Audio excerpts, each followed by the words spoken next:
Hi friends, నా పేరు Srikanth. So particular ఈ యొక్క సెషన్లో మనము ఈ యొక్క స్టాక్డ్ బార్ చార్ట్ గురించి తెలుసుకుందాం. ఓకేనా?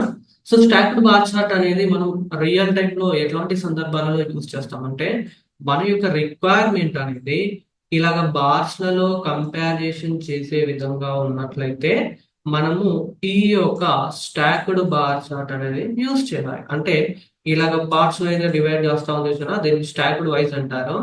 సో ఈ బార్స్ అన్నమాట.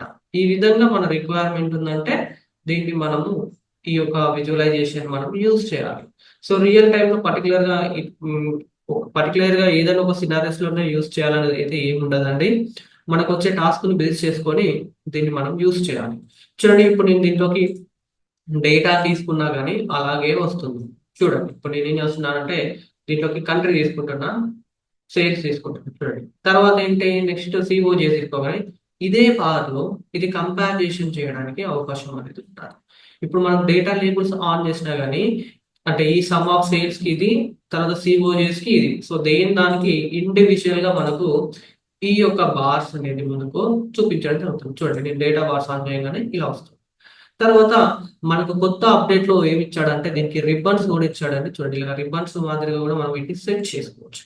సో దీంట్లో కూడా మనకు ట్రాన్స్పరెన్సీ తగ్గించుకోవచ్చు లేదా పెంచుకోవచ్చు. తర్వాత బార్డర్స్ కూడా, లేఅవుట్స్ కూడా, టోటల్ లేబుల్స్ కావాలన్నా ఇలా మనకు ఆ టోటల్ లేబుల్స్ అనేది కూడా ఫిక్స్ చేసుకోవచ్చు. ఓకేనా? సో నేను ఈ ఒక్కొక్క విజువలైజేషన్ గురించి మీకు క్లియర్ గా ఎక్స్ప్లెయిన్ చేస్తానండి. సో మొత్తం ఎక్స్ప్లెయిన్ చేసిన తర్వాత నేను మీకు ఏం చేస్తానంటే ఈ పవర్ బిఐ డెస్క్ టాప్ లో రిపోర్ట్ అనేది ఎలా చేస్తారో చెప్తాను. చూడండి, చాలా మంది పవర్ బిఐ డెస్క్ టాప్ లో చేస్తే రిపోర్ట్ అని అనుకుంటారు, డాష్ బోర్డ్ అని అనుకుంటారు. సో డాష్ బోర్డ్ కాదండి, ఇక్కడ మనం ఏం చేసినా రిపోర్ట్స్ అని అంటాము. ఓకేనా? సో ఎందుకు రిపోర్ట్స్ అంటాము, డాష్ బోర్డ్స్ ఎక్కడ చేస్తాము అనేది కూడా నేను మీకు ముందర సెషన్ లో చెప్తాను. Thank you.